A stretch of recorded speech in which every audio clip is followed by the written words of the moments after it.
18세기가 되면 이제 주나라가 틀이 잡혀졌잖아요. 현 40년에서. 그러면서 770년 되면서 주나라가 조금 약해지죠. 주나라 왕실이 약해져요. 그리고 주나라는 기본적으로 중앙집권 체제가 아니라 지방분권 체제죠. 지방분권 체제예요. 그래서 주나라 왕실이 수도에 있지만 수도와 그 주변을 직할 통치를 하지만 그 지방에는 다 뭐 자기 종친들이 가 있든지 가신들이 가 있든지 친척들이 가 있는 거예요. 그리고 주나라 왕실에 충성을 다하는 그런 어떤 사람들이 가는데 그 중에서 이제 이 제나라는 강태공에 나가요. 강태공에 가서 강태공을 시조로 모시는 그런 나라입니다. 그래서 제나라 하면 이제 여러분이 우리가 아시는 강태공 낚시를 할 때 우리가 낚시하는 사람들을 지금은 이제 가리키는 말로 사용됐지만 사실은 강태공은 제가 보기에 작년인가 재작년인가요? 그 강태공을 주인공으로 하는 영화가 만들어졌던 걸로 기억을 해요.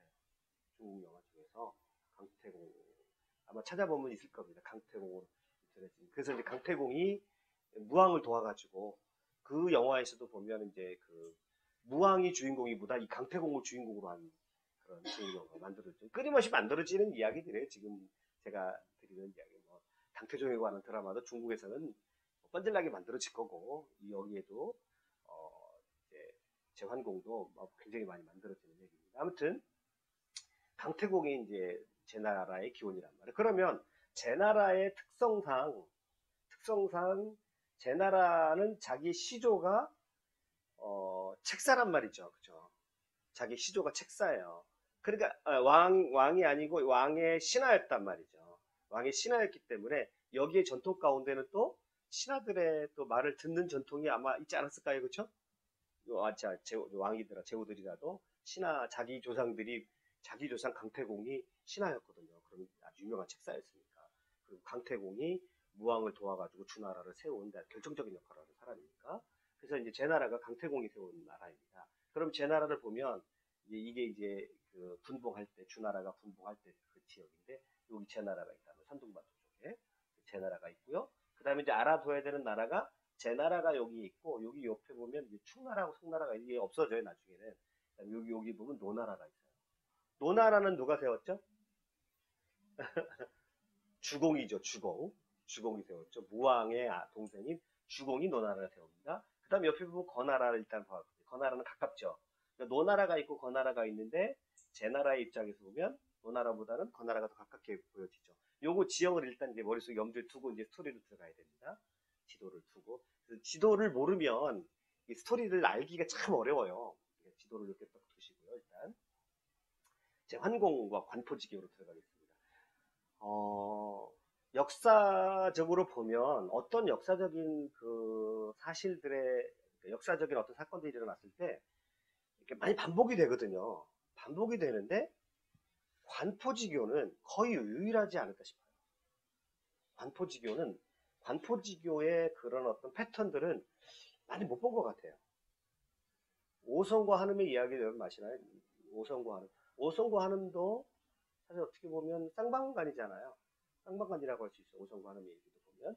근데 관포지교, 친구 간의 우정을 얘기하는데 관포지교의 예가 있을까 싶을 정도로 거의 유일무이. 그런 예라고 볼 수 있습니다. 어떤 친구가 어떤 친구를 그 관계를 갖고 우정을 쌓아가는데 일방적인 우정의 관계 거의 찾아보기 힘들고 그래서 제환공 때 이제 관중과 포수가라는 사람이 등장을 하고요. 연대를 보면 제환공이 685년이에요. 685년이니까 770년에 춘추전국 시대가 시작됐죠. 그럼 한 80년 그 정도, 8, 90년 정도 후에 제환공이 요게 제위기간이거든요. 44년 동안 이제 제후에 있게 되는데 춘추 시대가 시작이 되면서 이제 춘추 시대가 혼란스러워졌단 말이죠. 주나라 왕실의 힘이 약해지면서 이제 막 그 야국강식의 시대가 시작이 되는 거예요. 그 힘센 사람이 최고고 주나라의 질서가 점점점 무너져 갈 때 이 제환공이 딱 등장을 해서 그 혼란스러운 춘추 시대의 기본적인 그 틀을 포맷을 합니다. 그러니까 춘추 시대의 기본적인 틀을 포맷을 했다는 것은 어떻게 보면 중국 역사의 기본적인 틀을 만들었다라고도 봐도 됩니다. 우리가 중국에서 춘추 시대 그러면, 춘추 전국 시대 그러면, 어떻게 보면 굉장히 혼란스러운 시대지만, 중국의 모든 사상이 다 나왔고요. 그때. 그 다음에 중국의 기본적인 통치의 모델들이 춘추 전국 시대에 다 나왔다라고 보면 돼요. 근데 그 1번 주자가 제왕공이거든요. 그 1번 주자가. 그래서 춘추 시대가 혼란스러워져가는 그 시대에 이제 그 시대 기본적인 사람들이 그래도 어떤 질서가 있어야 될 거 아니에요. 그 질서를 만든 사람이 제왕공과 그의 이제 참모였던 그의 신하였던 관중입니다. 관중. 너무나 유명한 얘기인데 제왕공과 관포지교, 관중과 포수과의 얘기는 이게 이제 따로따로 얘기가 될 수 없고 그래서 제가 제왕공 얘기를 하면서 이제 중간중간에 관포지교 얘기를 넣으면서 그렇게 얘기를 진행시켜 볼게요. 자, 이제 제왕공 소백을 알기 위해서는 이제 계보를 알아야 되는데, 이제 그 아버지가 제 희공이에요. 제 환공의 아버지가 희공이고, 그러면 여기 소백이거든요. 소백인데, 그러면 아들로 따지면 뭐예요? 셋째 아들이죠. 셋째 아들인데 어렸을 때부터 되게 똑똑했다고 그래요. 왕제가 보였다고 그러는데 되게 똑똑했는데 문제가 이제 뭐냐면 그 다음에 어떤 인물하면 공손무지인데 요 사촌이에요. 굉장히 아버지가 사촌임에도 불구하고 아들처럼 키웠던 자식입니다. 사촌, 조카죠. 예, 아버지 희공의 입장에서는 조카예요. 나중에 얘가 욕심을 품어가지고 제 양공을 죽여요. 그리고 자기가 왕이 돼요. 그리고 자기가 또 1년 만에 또 암살을 당해요. 자, 이제 기본적으로 아시고 계시고 그 다음에 그러니까 희공이 첫째 아들한테 이제 왕위를 물려줬겠죠. 그 첫째 아들이 제 양공이에요. 그러니까 소백의 큰형이죠. 근데 이 큰형이 문제가 있죠. 문제가 있는 게 뭐냐면 문강공주랑 근친상간입니다. 이 집안이 아주 보글보글해요. 아주 여기가 굉장히 혼란스러운 집안인데 이 문강공주하고 양공이 남매간인데 천여총각 때 시절부터도 서로 남매간의 사랑에 빠진 거예요. 남매간의 사랑을 빠져가지고 그 모습을 환공이 봤단 말이에요. 소백이 어렸을 때부터. 소백이 보면서 참 거시기하다 생각을 했겠죠. 그러면서 자기가 이 형한테 나라를 맡겨서는 안 되겠다. 그런 생각을 했다고 그래요. 그리고 요 둘째 형이잖아요. 둘째 형도 보면 이 성격이 너무 불같고 그래서 왕제가 아니다 싶어서 어렸을 때부터 자기가 왕이 되려고 그랬다고 해요. 어렸을 때부터 자기가 왕이 되고 싶은 그런 생각이 있었다고 그러는데 자 그러면 문강공주가 어떤 일이 있었냐면 문강공주하고 둘이 이제 그 근친상간에 빠져서 형제간 노누이끼리 이게 있어서는 안 될 일이 벌어졌단 말이에요. 그래도 이제 나이가 차니까 문강공주가 시집을 가야 될 거 아니에요. 노나라로 시집을 갑니다. 노나라로 시집을 가는데 시집 갔으면 그만 잊고 살아면 되는데 잊지 못한 거예요. 그래서 편지를 보내요. 문강공주한테 야 좀 놀러 와라. 노나라한테 보내가지고 야 좀 놀러 와라. 근데 자기 혼자 놀러 가면 좀 친정에 가면 그러니까 자기 남편을 노나라 임금을 데리고 왕을 데리고 갑니다. 데리고 간 거예요. 데리고 갔는데 그래서 이제 뭐 친정을 방문하고 노나라 임금도 이제 처갓집에 가는 거니까 기분 좋게 갔겠죠. 근데 노임금이 둘이 같이 있는 장면을 본 거예요. 거기서도 결혼해서도 이제 둘이 서로를 잊지 못한 거죠. 같이 있는 장면을 본 거예요. 그러니까 노임금이 이제 노발대발한 거죠. 깜짝 놀란 거죠. 깜짝 놀래가지고 이제 뭐 난리가 나서 이제 항의를 하고 그랬는데 제 양공 입장에서 보면 저구 입장에서 보니까 가만히 있으면 자기가 이제 큰 망신이잖아요. 그래가지고요 그 양공의 아들이 있었어요. 아들이 굉장한 그 괴력의 소유자예요. 그래가지고 노임금을 포옹하는 척 하면서 안아가지고 으스러 죽여버립니다. 아무도 모르게. 아들을 시켜가지고 으스러 죽여버린 거예요.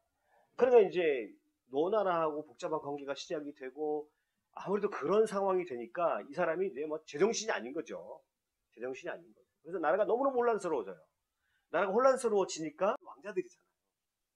전국이 너무너무 혼란스러워지니까 이 규하고 환공이 탈출합니다. 여기 있다가는 언제 어떻게 우리도 불똥이 튈지 모르겠다. 이렇게 혼란스러운 상황에서 왕궁이 안정이 안 되니까 그러니까 이 양궁이 너무 불안하니까 동생들도 또 의심의 눈초리를 보내고 그랬겠죠.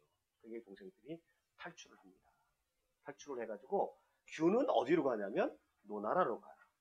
그 다음에 소백이는 옆에 있던 거나라로 갑니다. 아까 지도에서 보셨죠? 거나라로 갑니다. 자, 그렇게 도망가 있는 상태예요. 그래 도망가 있는데, 그래서 이제 공자규는 이때 관중과 소월의 보좌를 받으면서 노나라로 피신을 하고요. 공자 소백은 호숙의 보좌를 받으면서 거나라로 피신을 합니다. 여기다가 다 죽게 생겼으니까. 그래서 요 그림은 어떤 그림입니까? 지금 이제 소백이 보는데 둘이 이제 제하하고 이제 문강공주가 서로 이제 해서는 안 될 짓을 하는 것을 어렸을 때 본 거예요. 그 모습을 보는 그런 그림인데. 자, 그런데 아까 말씀드렸던 공손무지가 또 있잖아요. 공손무지가 이제 이 제한공을 죽여요. 쿠데타를 일으켜가지고. 죽이고 자기가 왕이 돼요. 자, 그리고 나중에 또 이 사람도 얼마 못 가서 이제 신하들에서 죽여요. 암살을 당해요. 그 얘기를 이제 여기까지 일단 제환공이 얘기를 하고, 그 다음에 잠깐 이제 관포지교를 다시 들어가죠. 그러니까 여기 보니까 공자 규는 둘째 왕자는 관중과 소월이 이제 보좌를 받고 있고요. 소백은 포수계 보좌를 받고 있는 거죠. 그런 상태에서 이제 떠나는 데까지 얘기를 진행시켰고요. 그 다음에 이제 관포지교를, 이게 이제, 임치, 임치에 가면 이제 그런 이 관중과 포수가. 우리가 산동성이 있죠? 산동성에 가면 이제 볼 수 있어요. 근데 포수가의 우정. 그러니까 어떻게 보면 관중의 우정이라기보다는 포수가의 우정이죠. 보기에 따라서는, 관점에 따라서는 관중은 어떻게 보면 굉장히 인복이 많은 사람이라고 하죠. 인복이 너무나 많은 사람이죠. 그리고 그가 만나는 친구들도 보면요. 이상하게 관중에 대해서는 친구들이 너그러워요. 친구들이. 호수가만 그런 게 아니라 그 얘기를 잘 읽어보면 다른 친구들도 그렇게 누구든지 관중에 대해, 그렇다고 해서 관중이 그렇게 완벽한 사람이 아니거든요. 완벽한 사람이 아닌데, 아까 규를 따라갔던 사람 중에서 관중과 소월이 또 있었다고 그랬죠. 이 소월이라는 친구도 대단한 친구인데, 이상하게 보면 관중 옆에서는 관중의 친구들은 관중에 대해서 굉장히 너그럽거든요. 왜 그럴까? 왜 그렇게 너그러울까라고 보면 생각을 여러 가지로 저도 생각을. 그럼 한 사람이 친구가 이렇게 있는데 얘가 인복이 굉장히 많아요. 일단은 인복이 많아요, 관중이. 누구든지 관중을 보면 옆에서 친구가 되면 친구들은 모자랐을 수도 있을 거예요. 하여튼 어떤 의미에서든가 관중에 대해서 사람들이 너그러워져요. 그럼 이런 포수가 같은 경우 어린 시절에 이제 진흙탕물이 있고 저쪽에 이제 과일 나무가 있으니까 과일 배고프다, 과일 맛있겠네. 그러니까 포수가가 두 말도 안 하고 글로 가가지고 그 과일을 따왔는데, 과일을 따왔으면 너도 뭐 좀 먹어 이렇게 해야 되는데 지 혼자 다 먹어버린단 말이에요. 지 혼자 다 먹어버리니. 그러니까 이제 관중이 이거 다 먹고 나서야. 그러니까 얘가 조금 어떻게 보면 이 얘기만 좀 모자라네요. 얘가 좀 분명히 모자라네요. 그러니까 관중이 사과를 합니다. 그랬더니 포수가가 뭐라고 그러냐면 네가 나보다 키 크잖아. 그러니까 그러면 보통 애들 같으면 너 키 크니까 너는 먹지 마, 내가 먹어야 돼, 이렇게 나가잖아요. 근데 너 나보다 키 크니까 네가 더 잘 먹어야 돼 라고 웃으면서 또 넘겼다는 거죠. 그다음 또 이제 몇 가지만, 굉장히 많아요. 이 사례들이 굉장히 많은데, 장사를 해서 붓장사를 했는데, 둘이 붓장사를 했는데, 장사도 여러 가지 했는 것 같아요. 둘이 붓장사를 했는데, 그러니까 요거를 통해서 알 수 있는 사실은 제 나라가 굉장히 상업이 발달했다. 이것도 우리가 이제 좀 추론해 볼 수 있는데, 아무튼 붓장사를 했는데 이익금의 9할을 가져가요. 이건 상식적이지 않잖아요. 관중이 이익금이 10원이 나오는데 보통은 이제 상식선에서 보면 5대5. 또 누가 조금 더 그래 그럼 관중이 조금 가정이 어려우니까 그래 너는 그냥 한 6 정도 가지고, 이게 이제 상식선에서 서로 볼 수 있는 문제인데 9할을 가져가. 그냥 이제 주변 사람들이 괴로워요. 그러니까 주변 사람들 자꾸 얘기하는 거, 어떻게 너는 9할을 가져가냐. 그리고 소월한테는, 아주 포수한테는 뭐라 그러겠습니까, 사람들이. 너 등신 아니냐? 그러겠죠. 너 등신이다. 너 어떻게 친구랑 가면서 네가 아무리 친구를 좋아해도 그렇지. 그건 말이 안 되는 얘기지 않느냐? 이런 얘기들이 궁시렁궁시렁 얘기가 나오겠죠. 그랬더니 이제 포수가가 뭐래. 아니다. 관중은 나보다 더 돈을 쓸 곳이 있어서 그렇다. 이렇게 얘기를 또 해요. 그랬더니 관중은 또 그걸 또 당연히 받아들여서 그렇지, 내 친구니까 그렇지 뭐, 또 포수군 내 처지를 잘 알고 있어서 그렇게 이해해 주는 게 또 당연하다는 듯이 받아주고, 관중은 또 그걸 받아들여요. 이 관계를 한번 잘 생각해 보세요. 왜 이런 관계가 성립을 했을까?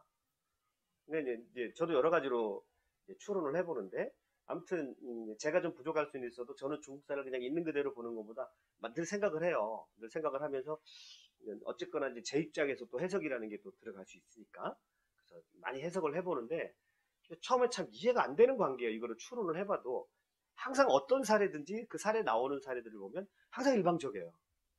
항상 일방적이에요. 포수가예요. 또 다른 사례를 보면 전장에 들어간 이라도 전투 중에서 이제 도망가거든요.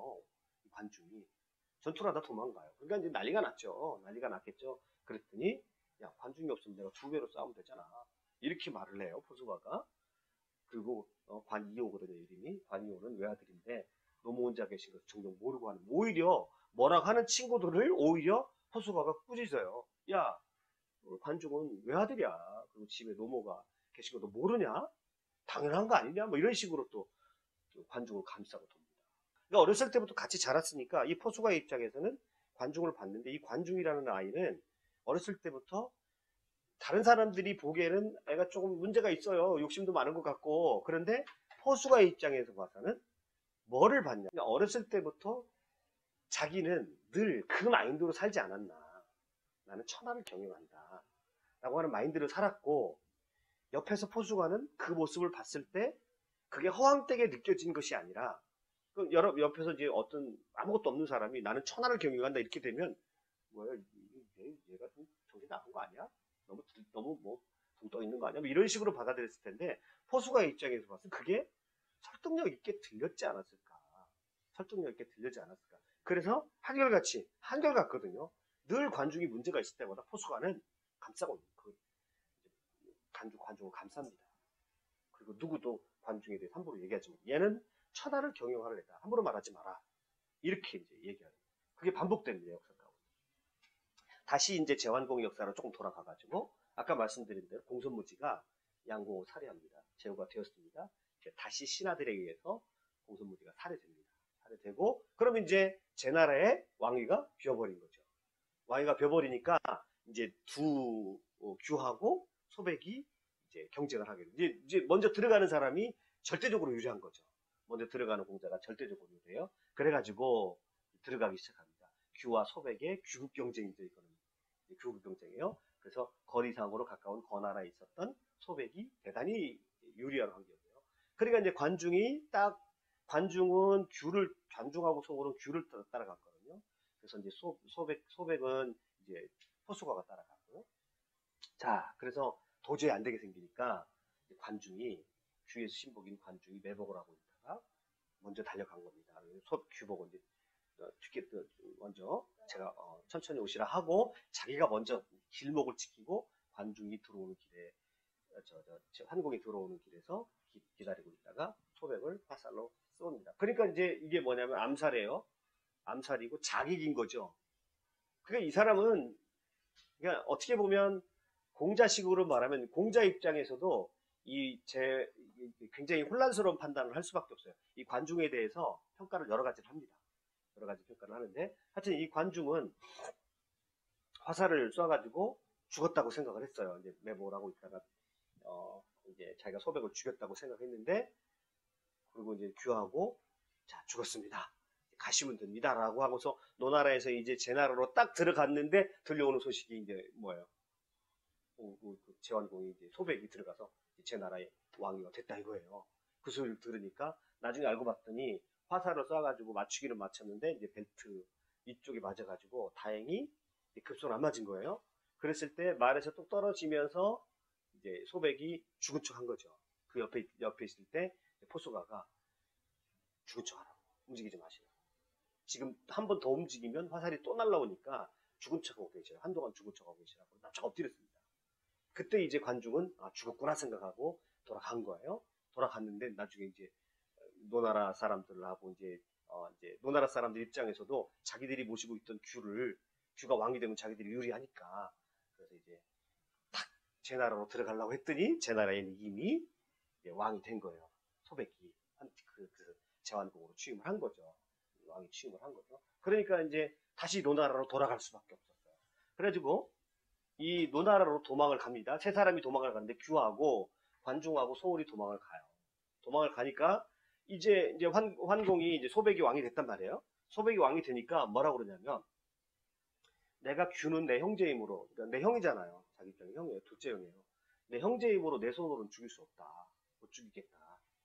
그리고 그래서 노나라 사람들한테 얘기합니다. 노아한테 니네들이 죽여라. 내 손으로 못 죽이니까 니네들이 죽여라. 만약에 안 죽이면 전쟁이죠, 이거.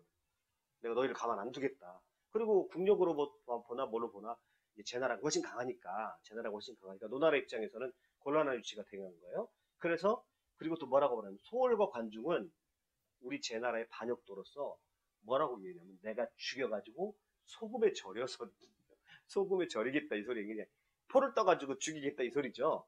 그들을 죽여가지고 소금에 절이지 않는다면 내 직성이 풀리지 않으니까 넘겨라. 신병을 인도해라. 어쩌다가 거부한다면 당장 노나라를 공격할 것이다. 포위할 것이다. 그래서 제환공이 위협을 합니다. 그러니까 노나라에서 할 수 없이 내가 규를 죽입니다. 규를 죽여요. 규를 죽이고 그 다음에 소홀이 그 소식을 듣고요. 자결을 합니다. 내가 모시던 주군이 실패했기 때문에 이제 소홀이 자결을 해요. 그리고 그러면 소홀이 옆에 죽었으면 또 관중이 이상행동을 하는 거예요. 어떻게 보면 안 죽어요. 소홀이 죽었는데 그러면 지금 죽어야 되잖아요. 보통의 사람들이 따르면. 그러니까 이제 제가 이런 것들을 추론을 해보면 좀 이상해. 보통 사람하고는 다른 거예요, 이 관중이. 그러면서 관중이 하는 얘기가 뭐라고 그러냐면 나는 내가 가지고 있는 포부는 나는 천하를 섬기고 싶은 사람이지 노나라를 섬기고 싶은 사람도 아니고 제 나라를 섬기고 싶은 사람도 아니다. 이게 자기 자신의 정체성을 어렸을 때부터 아마 그렇게 가졌던 것 같아요.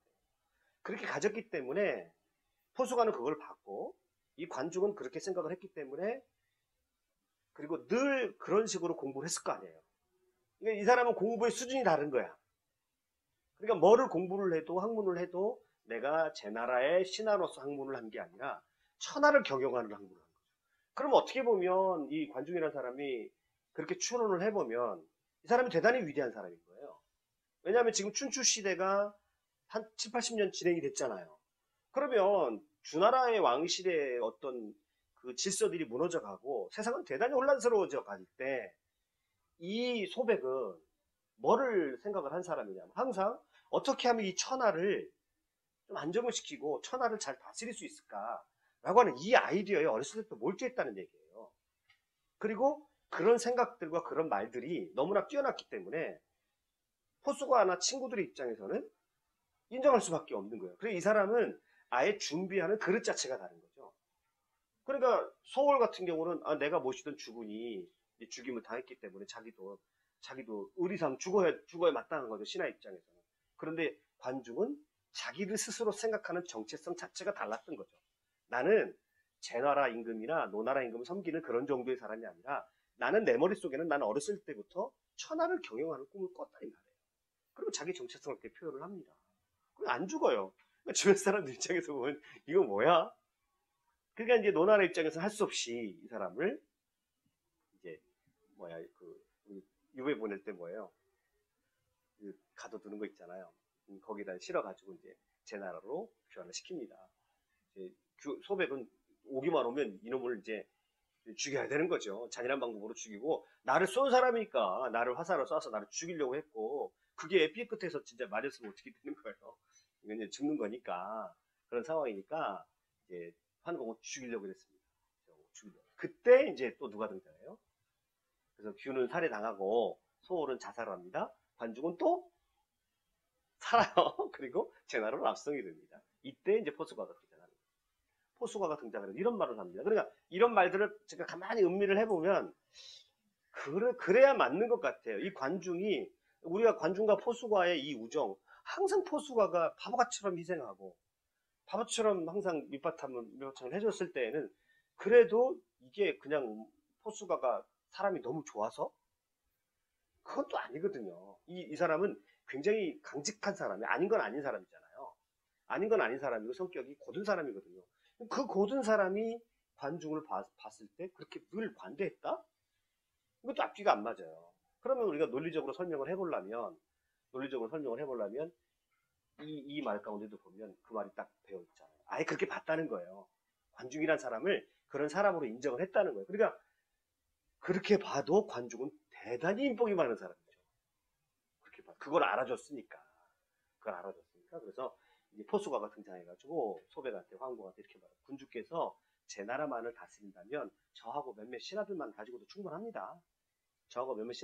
충분한데 그러나 천하를 모두 거느리는 패자가 되고 싶다면 당신이 천하를 아우르는 여기 천하라는 거는 게 지금 춘추 시대의 그 혼란스러운 세상에서 당신이 이 혼란스러움을 정리하고 가장 강력한 군주 패자가 되고 싶다고 하신다면 관중이야말로 군주께 가장 필요한 존재입니다라고 가르를 합니다.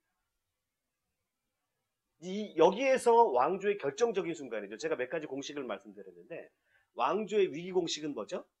왕조의 위기 공식은 늙은 왕의 애첩의 늦둥이. 근데 왕조의 성공 공식은 왕이 그렇죠? 지혜로운 신하를 얻는 순간. 이 순간이야말로 왕조에서 결정적인 순간인 거죠. 결정적인 순간에 도달하는 거죠. 이때 환공이 관중을 죽였다 한다면 자기의 분노 때문에 나를 네가 죽이려고 해? 그 자리에서 죽였다고 한다면 역사가 바뀌었을 거예요. 역사가 제 나라가 그렇게 강대국도 되지도 못했을 뿐더러 역사가 이제 많이 더 혼란스러워졌겠죠. 그때 이 얘기를 듣습니다. 그리고 깊이 생각을 합니다. 그러니까 이미 이 관중이라는 사람은 그러니까 이제 제가 여기서 또 느껴지는 것은 뭐냐면 우리 젊은 친구가 참 잘 온 것 같아. 내가 가은이 잘 온 것 같아. 내가 나를 어떻게 생각하느냐에 따라서 내 그릇이 결정돼. 나는 그냥 내가 살아가면서 나를 그냥 적당히 세상 속에 살아가서 직장 취직하고 뭐 성공하고 살아가. 그럼 그 정도밖에 안 되는 거예요. 근데 늘 뜻을 품기를 그래 나는 조금 다른 사람은 좀 다른 일을 어떤 면에서 내가 좀 나를 독특하게 드러낼 수 있을까? 이렇게 되면 독특한 사람이 되는 거고 그럼 내가 한번 나를 경영해 볼까? 이렇게 생각하면 그 사람의 그릇이 똑같은 것을 공부해도 그게 보인다는 거죠. 저는 관중이 그랬을 것 같아요.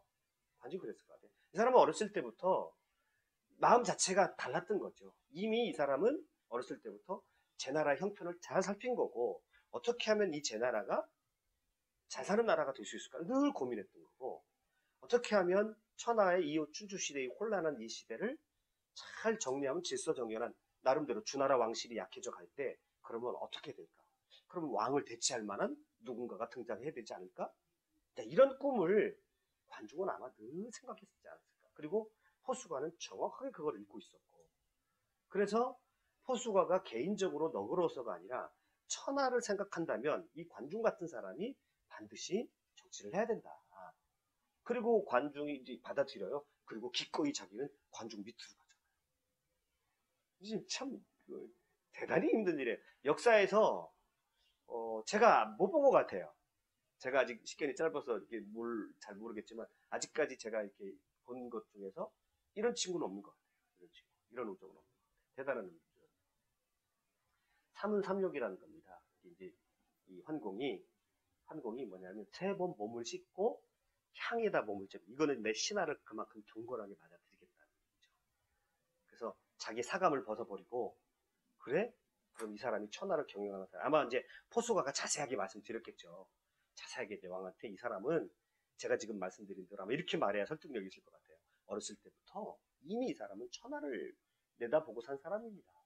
천하를 내다보고 천하를 경영하는 그런 훈련을 했고 늘 그렇게 살아온 사람이고 제가 옆에서 그거를 보증할 수 있습니다. 이런 식으로 얘기를 했고 황공도 역시 그런 마인드를 가지고 있었기 때문에 어렸을 때부터 이 사람은 뭐를 봤어요? 자기 형의 그런 불륜을 보면서 근치상간을 보면서 왕이 저래서는 안 된다 라고 하는 그런 마인드도 있었을 것이고 내가 왕이 되면 저런 정도의 왕이 돼서는 안 되겠다 이렇게 아마 환공도 자기 삶을 통해서 그런 교훈이 있었겠죠. 그래서 이런 게 서로 맞닥뜨려졌다는 거죠. 이게 이제 왕조에 있어서는 이게 부흥의 조건인 거죠. 위대한 왕과 아주 위대한 신하의 만남이죠. 그래서 네, 왕이 관중을 받아들이기 위해서. 그러니까 자기 이 순간은 왜 더 그랬냐면, 이거를 이제 포수가가 요청을 했겠죠? 그러면 왕이 왜 이거를 받아들이냐면, 왕 입장에서 분노가 있잖아요. 저건 소금에 절여 죽여도 시원찮은 놈인데, 내가 얘를 받아들이려면 그만큼 내 마음을 씻어내지 않으면 안 된다는 거죠. 그리고 이렇게 왕 입장에서 이 정도로 할 수 있을 때는 왕도 나름대로 포부가 있었다. 그러니까 조그만 마인드를 가지고 있는 사람에게 불가능하죠. 내가 나라를 한번 멋지게 경영을 해봐야 되겠다.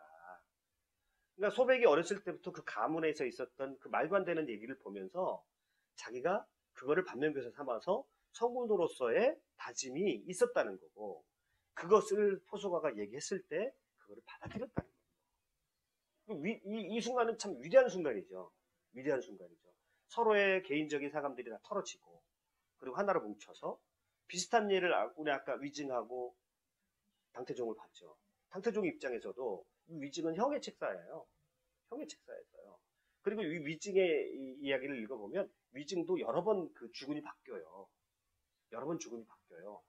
근데 여러 번 그 혼란스러운 세상에서 여러 번 주군이 바뀌는데, 그러니까 이 사람을 진짜로 쓸 수 있는 사람은 또 당태종이었던 거죠. 그것은 뭐냐면 아까 비슷한 얘기인데, 당태종은 이미 20대 때부터 이세민이잖아요. 세민인 게 뭐예요? 예, 세상의 백성들을 이미 고려하고 그 이름 속에서, 그러니까 애들 이름도 잘 줘줘야 될 것 같아요. 이미 그 이름 속에서 세상을 경영하는 그런 이름이거든요. 그 이름 자체가. 그러니까 당태종은 이미 군주로서의 훈련을 하고 있는 사람이에요. 군주로서 천하를 경영할 준비를 이미 아버지 따라다니면서 그 아버지보다도 오히려 더 크게 봤으니까. 아버지보다도. 그러면 태조보다도 자기가 더 크게 본 거잖아요. 그래서 이미 그의 마음의 그릇이 그렇게 준비가 되었기 때문에 위징이라는 사람을 받고 그 사람을 자기 옆에 두고 그렇게 잔소리해야 되는 신하를 끝까지 견뎌줬단 말이에요. 그러니까 당태종과 위징이에도 이 두 사람들이 어떤 마인드냐면 둘 다 천하를 경영하는 마인드가 이미 있는 거죠. 개인의 마인드가 아니라. 그리고 여기서도 제완공과 이제 이 관중의 입장에서도 둘 다 역시 한쪽은 내가 정말 저런 왕은 되지 말아야 되겠다라는 자기에 대한 다짐이 있었을 것이고, 이 관중의 입장에서도 어렸을 때부터 나는 이 혼란스러운 세대에 뭔가 나는 룰을 제시해야 되겠다. 이 혼란스러운 시대에 나는 뭔가 다른 거를 한번 만들어 봐야 되겠다라는 그런 포부가 늘 있었고, 그리고 이런 생각을 가지고 늘 살았기 때문에 그런 데이터들이 쌓였고 그런 지식이 쌓였을 거란 말이죠. 그러다가 자기가 실제로 세상의 위치에 딱 올라서니까 너무너무 정치를 잘합니다. 너무너무 정치를 잘합니다. 관중이. 이 관중에 관해서 제가 말씀드렸는데 이거 여기서 더 깊이 들어갈 수는 없습니다만은, 이 그 경제학, 어떻게 보면 경제학자이자 정치가예요. 그러니까 관중이 그 자기가 대상이 돼서 제 나라의 2인자가 돼가지고 제 나라의 2인자가 가지고 한 정책을 보면 그냥 한두 해 연구한 게 아니에요. 이미 다 마스터 플랜이 있는 사람. 마스터 플랜이. 그래서 이 사람이 이제 삼은삼욕이라는 고사상어가 있을 정도로 제환공이 자기 사감을 버리고 관중을 포용을 합니다. 결정적인 장면이죠, 이 장면. 결정적인 장면. 이제 그 나중에 이제 관중이 고백을 해요. 내가 여기 이거 사기 열전이 나와요. 내가 가난하게 살 때 관중이 이제 포수가라는 사람이 나의 어떤 입장인지 이렇게 얘기해요. 내가 가난하게 살 때 포수과 장사를 한 적이 있었다. 이익을 나눌 때마다 내가 더 많은 먹을. 이렇게 말하면 안 되죠. 이게 대부분을 가져갔다 이렇게 말해야 돼요. 이게 대부분을 가져갔다. 구화를 가져갔으니까. 포수기 나를 욕심쟁이라고 말하지 않았던 것은 내가 가난한 것을 알았기 때문이다. 내가 일찍이 포수를 대신해서 어떤 일을 도모하다가 그를 더욱 어렵게 만들었지만 포수기 나를 어리석다고 하지 않은 것은 내가 유리할 때와 불리할 때가 있음을 알았기 때문이다. 자기 합류하죠? 끝없이 자기 합류하고 있어요. 내가 일찍이 3번이나 벼슬길 나갔다가 3번 다 군적에 내쫓겼지만 포수기 나를 모자란 사람이라고 여기지 않았던 것은 내가 때를 만나지 못한 것을 알았기 때문이다. 이것도 조금 이 말만 들으면 되게 되게 이상해요. 그죠? 이 말만 들으면 내가 일찍이 3번 싸움 나갔다가 3번 모두 달아났지만 포수기 나를 겁장이라고 하지 않은 것은 내가 늙은 어머니를 모시고 있기 때문이다. 그렇죠? 자, 요거 공작 귀하고 싸움에서 졌을 때 나와 함께 곁에서 소홀히 스스로 목숨을 끊었고 나는 붙잡혀 굴욕스러운 몸이 되었으나 포숙이 나를 부끄러움도 모르는 사람이라 여기지 않은 것은 내가 조그만 일에 부끄러워하지 않지만 천하의 이름을 날리지 못하는 것이고 이미 이 마인드를 읽은 거죠. 이 마인드를 읽은 거죠. 그러니까 그러니까 중국의 역사에서 관중이라는 사람이 없으면 그러니까 어떻게 보면 중국의 기본적인 오히려 중국의 기본적인 지금까지 틀을 마련한 사람이라고 보시면 돼요. 관중이라는 사람. 아주 실리주의자예요. 굉장히 실리주의적이고 그 다음에 현대 정치 사상을 얘기를 해도 아주 현대적이라고 할 수 있습니다. 아주 실질적이에요. 그러니까 공자 같은 경우는 이제 명분을 중요시하잖아요. 근데 이 사람은 명분은 어디서 나온다고 보냐면 창고에서 나온다고 보는 사람이니까. 자, 그럼 그 뒤로 진행되고 그래서 결정적인 말을 하죠. 이 사기에 나온 말이에요. 나를 낳아준 것은 부모님이지만 나를 알아준 이는 보자이다, 보숙이다 이렇게 얘기합니다. 알아줬다라는 것은 우리가 이제 피상적으로 생각하면 어떻게 그럴 수 있을까 생각하지만 또 한편 한 사람의 꿈과 비전, 그 사람이 품었던 생각을 누군가 이해했다. 그렇게 생각하면 또 납득이 될 수도 있는 일이에요. 그러니까 포숙 같은 그런 고든 사람이 저렇게 문제 많은 친구를 끝까지 얘기했다? 그럼 포숙도 자기는 못하지만 얘는 분명히 천하를 경영할 만한 무슨 일을 할 거야 라고 하는 그런 어떤 인정이 있었다는 거죠.